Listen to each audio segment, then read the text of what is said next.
المرسلين أما بعد بسم الله الرحمن الرحيم قال النبي صلى الله عليه وسلم إن لكل أمة أمين وإن أميننا أيتها الأمة أبو عبيدة بن الجراح رواه البخاري اللهم صل على محمد وعلى آل محمد كما صليت على إبراهيم وعلى آل إبراهيم إنك حميد مجيد اللهم بارك على محمد وعلى آل محمد كما باركت على إبراهيم وعلى آل إبراهيم إنك حميد مجيد رب اشرح لي صدري ويسر لي أمري واحلل عقدة من لساني يفقهوا قولي اللهم انفعنا بما علمتنا وعلمنا ما ينفعنا وزدنا علما سبحانك لا علم لنا إلا ما علمتنا إنك أنت العليم الحكيم۔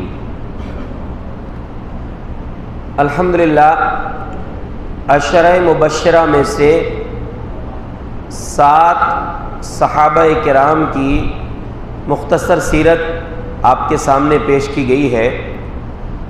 آج عشرہ مبشرہ میں سے 8ویں صحابی ابو عبیدہ بن جراح رضی اللہ عنہ کی مختصر سیرت انشاءاللہ آپ کے سامنے پیش کی جائے گی۔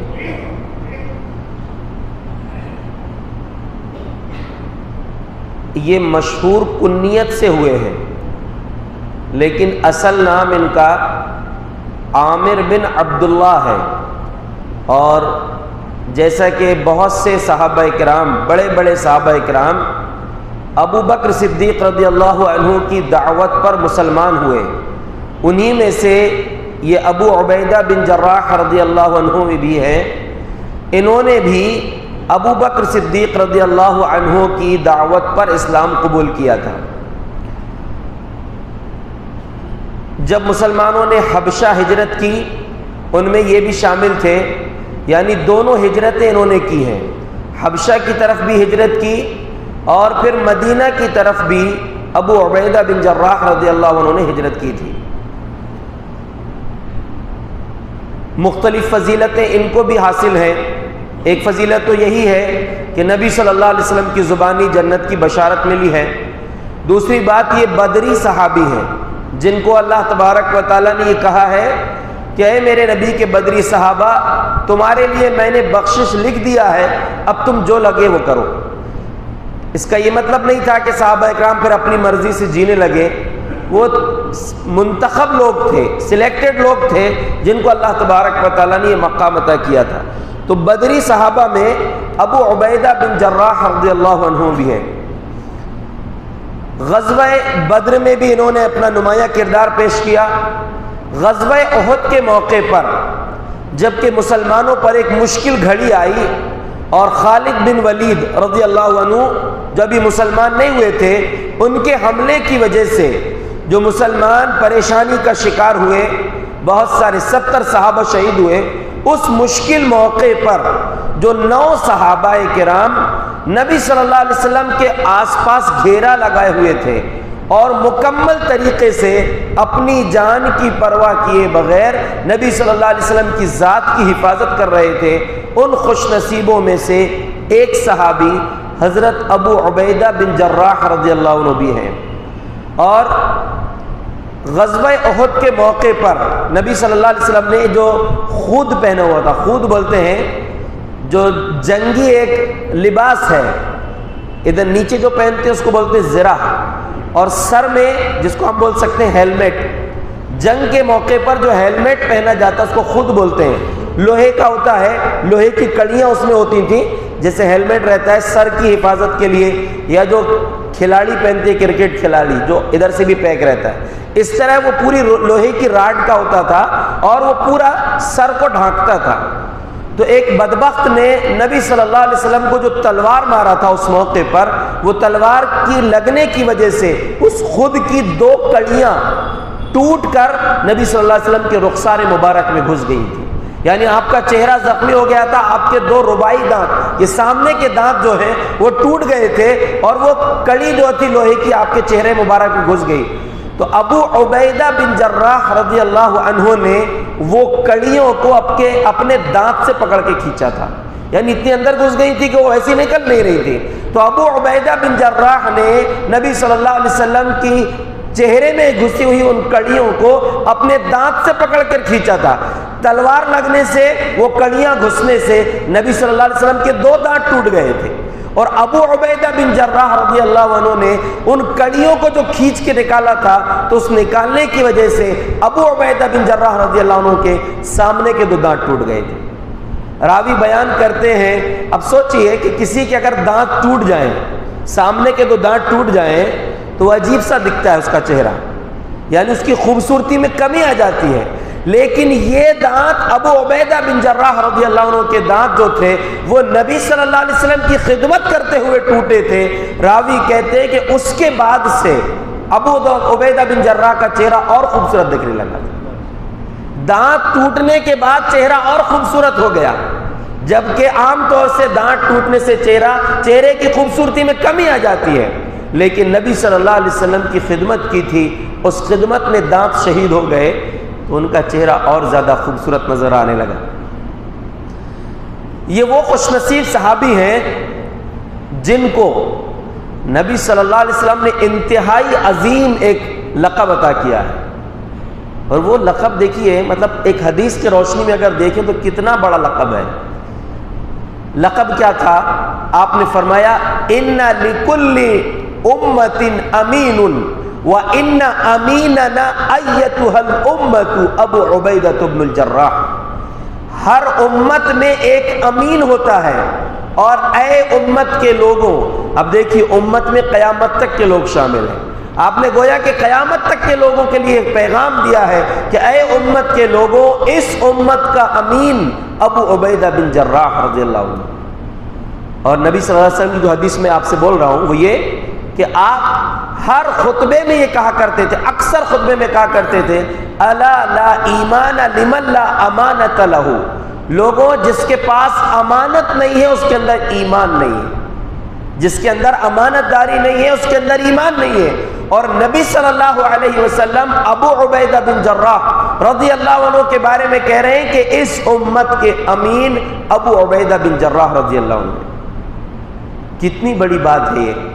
نجران کے عیسائی آئے تھے اللہ کے رسول صلی اللہ علیہ وسلم کے پاس، اور آپ نے ان کو دعوت پیش کی، سمجھ میں نہیں آئی ان کے. آخر انہوں نے کہا کہ مباہلہ کر لیں گے. مباہلہ کس کو کہتے ہیں؟ کہ دعوت پیش کر دیے، نہیں سمجھ میں آئی، حق اور باطل کا اختلاف ہے تو ٹھیک ہے، ہم دونوں مل کے بد دعا کریں گے.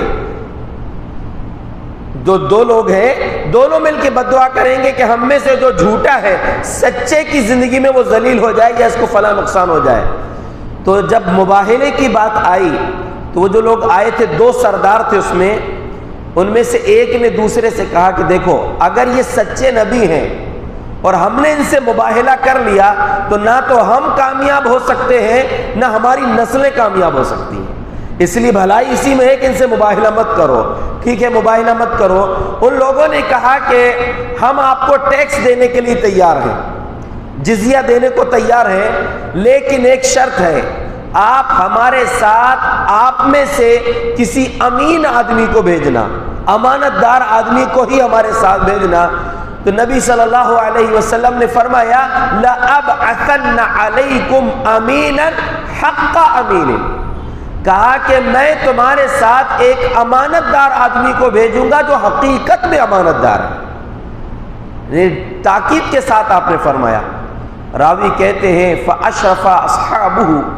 نبی صلی اللہ علیہ وسلم کے صحابہ دیکھنے لگے کہ کون خوش نصیب ہے. وہ صحابہ کرام پریشان، یعنی ان کی بے چینی کہ کون خوش نصیب ہے جس کو اللہ کے نبی صلی اللہ علیہ وسلم امین کہہ کر، امانت دار کہہ کر نجران کے علاقے میں بھیجنے والے ہیں.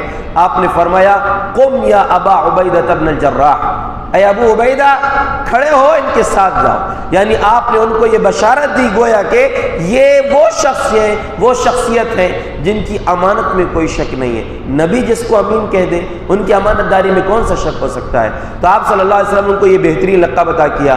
اسی لیے عمر فاروق رضی اللہ عنہ کہا کرتے تھے کہ میرا دل چاہتا ہے، انہوں نے کہا تھا میرا دل چاہتا ہے کہ میں اپنے بعد ابو عبیدہ بن جراح کو خلیفہ بنا دوں، نامزد کر دوں ابو عبیدہ بن جراح کو، اور قیامت کے دن جب اللہ پوچھے گا کہ اے عمر میں نے خلافت تم کو دیا تھا، خلافت تم کو ملی تھی تو یہ کیسے اس کو کیا، اس کا حق کیسے ادا کیا، کس کو دے کر آئے تھے، تو میں پورے یقین کے ساتھ اللہ سے کہہ دوں گا کہ اللہ میں نے اس عظیم ہستی کو، اس شخصیت کو یہ خلافت کی ذمہ داری دے کر آیا تھا جس کو تیرے نبی نے اپنی زبان سے امین کہا تھا۔ یہ ابو عبیدہ بن جراح رضی اللہ عنہ، ان کی عظمت کا آپ اندازہ لگائیں کہ ابو بکر صدیق رضی اللہ عنہ جن کے بارے میں نبی صلی اللہ علیہ وسلم نے اپنی زندگی میں کئی ایک اشارے دیے تھے کہ میرے بعد خلیفہ ابو بکر صدیق رضی اللہ عنہ ہوں گے، لیکن بنو ثقیفہ میں نبی صلی اللہ علیہ وسلم کی جب وفات ہوئی اور اختلاف ہو گیا اس بات پر کہ امیر کون بنے گا، انصار نے یہ دعویٰ پیش کر دیا منا امیر و منکم امیر، ایک امیر ہمارا ہوگا ایک امیر آپ کا ہوگا۔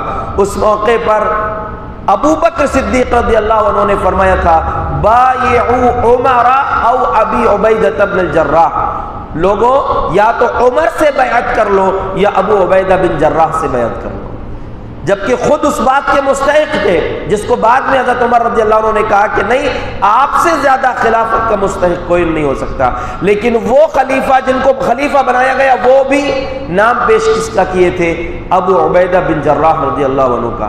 تو بڑے خوش نصیب صحابی ہیں، نبی صلی اللہ علیہ وسلم کے ساتھ رہے، ساری جنگوں میں آپ صلی اللہ علیہ وسلم کے ساتھ شریک رہے اور خوب بہترین انداز میں جو ہے اپنی قربانیاں بھی پیش کی۔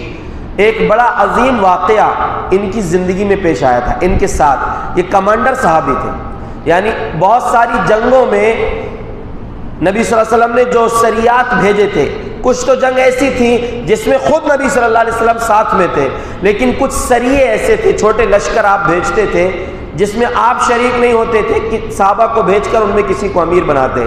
جابر بن عبداللہ رضی اللہ عنہ فرماتے ہیں بعث رسول اللہ صلی اللہ علیہ وسلم جیشا وکنت منہم وامر علیہم ابا عبیدہ بن الجراح وہم 300۔ نبی صلی اللہ علیہ وسلم نے ایک لشکر بھیجا تھا قبل الساحل، کہتے ساحل کے علاقے میں، سمندر کے ساحل کے علاقے کی طرف بھیجا تھا، اس لشکر میں میں بھی شامل تھا۔ کتنے لوگ تھے؟ 300 صحابہ تھے، 300 لوگوں کا نبی صلی اللہ علیہ وسلم نے لشکر بھیجا تھا جس میں میں بھی شامل تھا، بول رہے جابر بن عبداللہ رضی اللہ عنہ۔ ہم لوگ نکلے حتی اذا کننا بالطریق فنی الزاد، ابھی کچھ راستہ چلے ہی تھے کہ لوگوں کے پاس زاد راہ ختم ہو گیا، جو کھانے پینے کا سامان تھا ختم ہو گیا۔ تو ابو عبیدہ بن جراح رضی اللہ عنہ اس لشکر کے سردار تھے، کمانڈر ان چیف، تو کہا کہ جس کے پاس جو بھی کھانے کی چیزیں سب جمع کرو۔ سب نے جمع کیا تو حدیث راوی کہہ رہے ہیں جابر بن عبداللہ صرف 2 تھیلے کھجور جمع ہوئی۔ 300 صحابہ کا لشکر ہے، 300 لوگوں کا، اور 2 تھیلے کھجور اکٹھا ہوئی ہیں۔ اب جانا بھی ہے، سفر طے کرنا ہے، واپس بھی آنا ہے۔ ابو عبیدہ بن جراح نے پوری کھجوریں 2 تھیلے جو تھی اپنے پاس رکھا، کہتے ہیں کہ ہر روز تھوڑی تھوڑی کھجوریں ہم کو دینے لگے، یہاں تک کہ وہ بھی ختم ہونے کے قریب آ گئی۔ تو اب ہر شخص کو ایک دن میں 1 کھجور مل رہی ہے۔ اللہ اکبر، سوچئے ایک دن میں 1 کھجور۔ وہب بن کیسان جو جابر بن عبداللہ رضی اللہ عنہ سے حدیث بیان سنے ہیں، وہ کہتے ہیں کہ میں نے پوچھا کہ 1 کھجور کیسے آپ کو کافی ہوتی ہوگی؟ کہا کہ یہ 1 کھجور اس وقت اس کی اہمیت ہم کو سمجھ میں آئی تھی جب وہ 1 کھجور بھی ملنا بند ہو گئی۔ تم بول رہے ہو کہ 1 کھجور سے کیا ہوتا ہوگا، وہ 1 کھجور کی اہمیت اس وقت سمجھ میں آئی تھی جب وہ 1 کھجور بھی ملنا بند ہو گئی۔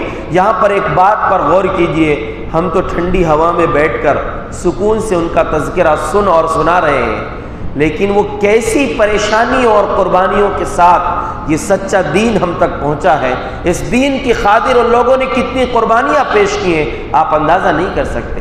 سوچئے کہ لمبا سفر طے کر رہے ہیں، کھانے کے لیے سارا سامان ختم ہو گیا، یہاں تک کہ اب سواری کے اونٹ ذبح کرنے کی باری آ گئی۔ اب جب سواری کے اونٹ ذبح کر دیں گے تو پھر سفر کیسے طے کریں گے، واپس منزل پر کیسے پہنچیں گے؟ اللہ کی قدرت دیکھیے، وَمَن يَتَّقِ اللَّهَ يَجْعَل لَّهُ مَخْرَجًا وَيَرْزُقْهُ مِنْ حَيْثُ لَا يَحْتَسِبُ، جو اللہ پر بھروسہ کرتا ہے، اللہ سے ڈرتا ہے، اللہ رب العالمین اس کے لیے مشکل سے نکلنے کا راستہ بنا دیتا ہے، اور ایسی جگہ سے روزی دیتا ہے کہ انسان کو احساس بھی نہیں ہو سکتا، سوچ بھی نہیں سکتا کہ فلاں جگہ سے روزی مل جائے گی۔ کہتے ہیں ساحل پر جب پہنچے، سمندر کے ساحل پر، فَإِذَا حُوتٌ، ایک بڑی مچھلی سمندر کے ساحل پر پڑی ہوئی ہے۔ کتنی بڑی؟ مثل الضرب، پہاڑ کے برابر مچھلی۔ سمندر سے ایک ساحل پر اللہ تبارک و تعالیٰ نے مچھلی کو بھیج دیا، یعنی ان کی روزی کا انتظام کیا۔ اب سوچئے کتنی بڑی مچھلی ہوگی، 300 صحابہ ہیں، اور راوی بیان کر رہے ہیں فَأَكَلْنَا مِنْهُ 18 لَيْلَةً، 18 دن تک کھائے تھے وہ مچھلی۔ اب مچھلی اگر ویسی رہے ایک دن میں خراب ہو جائے گی، تھوڑے دن میں، کچھ گھنٹوں میں خراب ہو جائے گی۔ 18 دن تک اللہ تبارک و تعالیٰ نے جو رزق ان کو دیا مچھلی کی شکل میں، 18 دن تک 300 صحابہ نے کھائے تھے۔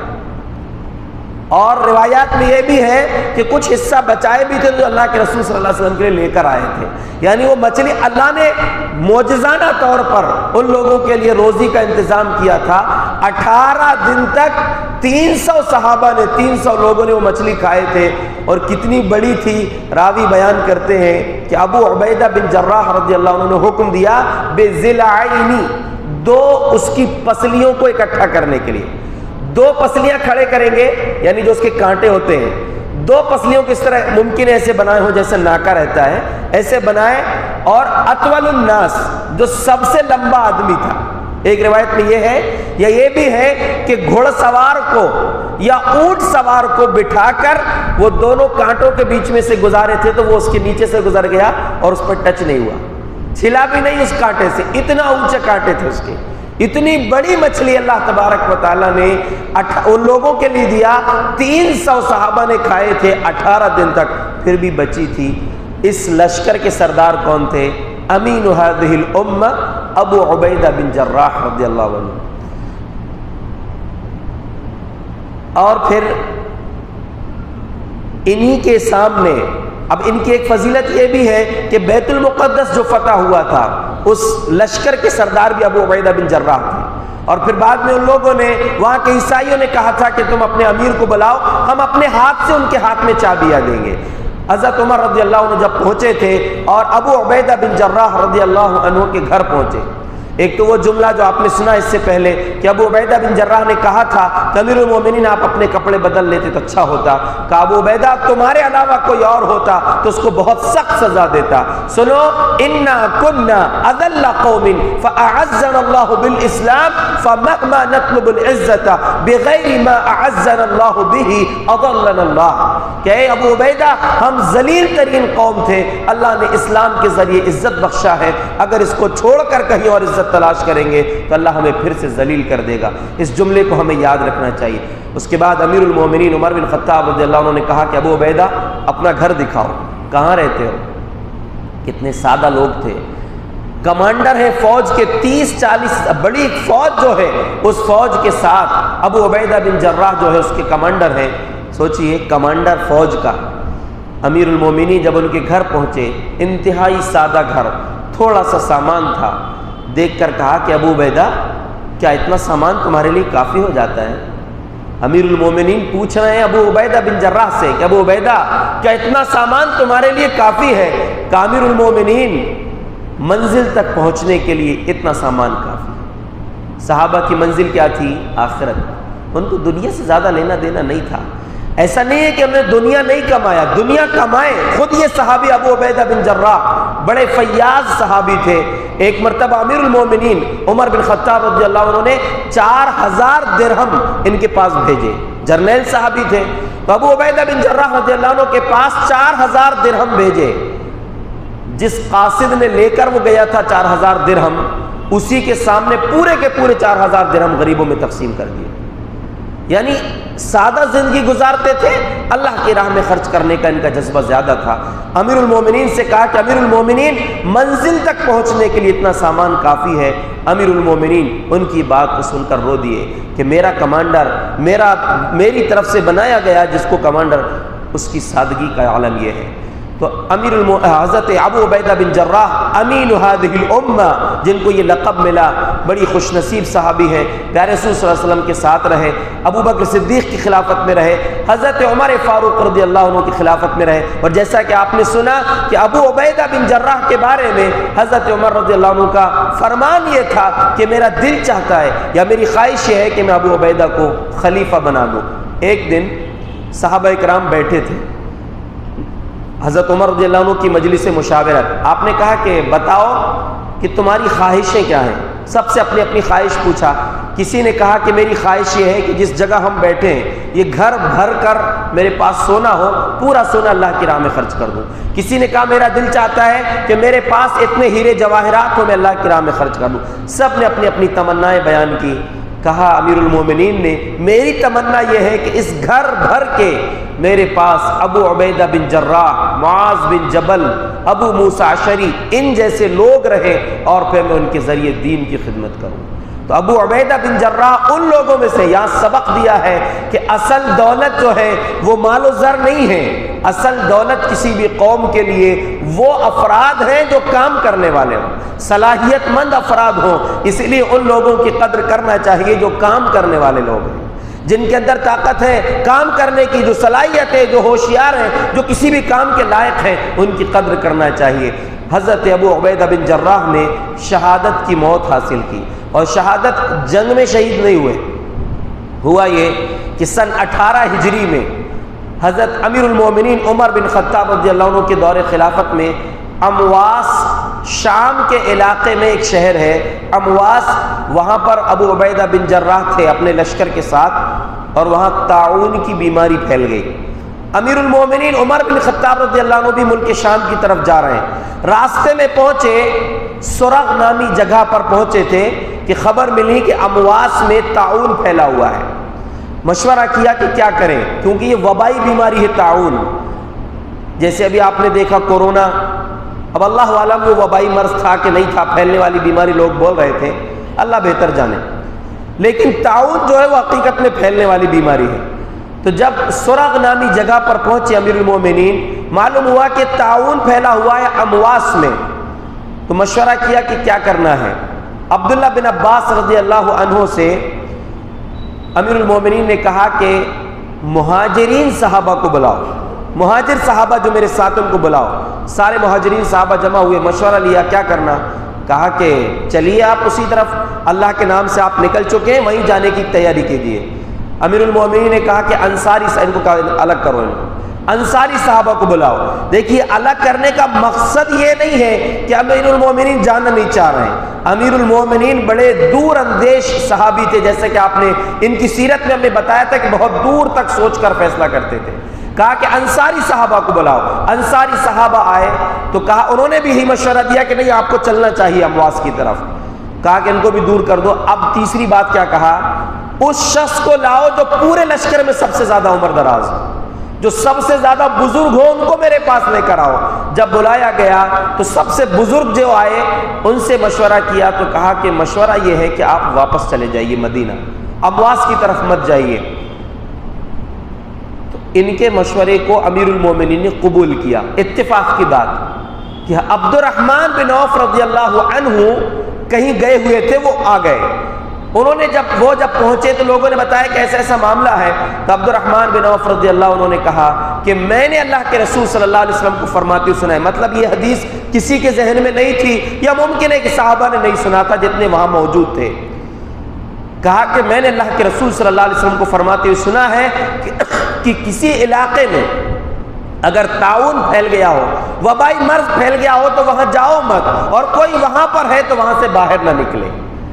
امیر المومنین نے کہا الحمدللہ تمام تعریفیں اللہ کے لیے ہیں جس نے اس حدیث کی موافقت ہم سے کروا لیا، یعنی جو مشورے پر میں متحد ہوا یا جس مشورے کو میں نے قبول کیا ہے وہ مشورہ عین نبی صلی اللہ علیہ وسلم کے فرمان کے مطابق ہے۔ اسی لیے امیر المومنین اپنا لشکر وہاں سے لے کر لوٹ گئے۔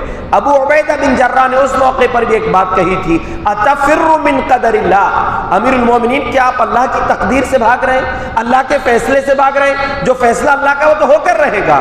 کہا کہ نفر من قدر اللہ الی قدر اللہ، ہم اللہ کے فیصلے سے اللہ کے فیصلے کی طرف بھاگ رہے ہیں، یعنی اللہ کے رسول کا فرمان یہی ہے، اس لیے ہم اس جگہ جانے سے بچ رہے ہیں۔ ابو عبیدہ بن جراح رضی اللہ عنہ امواس کے اسی علاقے میں تھے جہاں پر طاعون پھیلا تھا، ظاہر سی بات ہے کہ اس حدیث کی وجہ سے وہاں سے وہ نکل نہیں سکتے تھے، اور پھر اسی طاعون کا شکار ہو کر حضرت ابو عبیدہ بن جراح رضی اللہ عنہ وفات پا گئے۔ اور نبی صلی اللہ علیہ وسلم کی جو کا فرمان ہے کہ شہید صرف وہ نہیں ہے جو جنگ میں شہید ہوا ہو، بلکہ پیٹ کے مرض میں مرنے والا انسان بھی شہید، طاعون کی بیماری میں مرنے والا شہید، ڈوب کر مرنے والا شہید، دب کر مرنے والا شہید، یعنی اب کو ڈوب گیا مطلب خودکشی کر لیا، خود ہی کودا ہے جان بوجھ کر، وہ تو خودکشی کر لیا، حرام موت ہے، لیکن پانی میں ڈوب گیا، اچانک کنویں میں گر گیا انجانے میں، یا کہیں دیوار کے پاس بیٹھا تھا دب گیا، ایکسیڈنٹ ہو گیا دب کے مر گیا، تو یہ دب کے مرنے والا بھی شہید، تو طاعون کی بیماری میں مرنے والا انسان بھی شہید ہوتا ہے۔ اس طرح ابو عبیدہ بن جراح رضی اللہ عنہ طاعون کی بیماری میں شہادت کی موت حاصل کیے، اور صحابہ کرام میں سے ایک عظیم صحابی، علماء صحابہ میں جن کا شمار ہوتا ہے، معاذ بن جبل رضی اللہ عنہ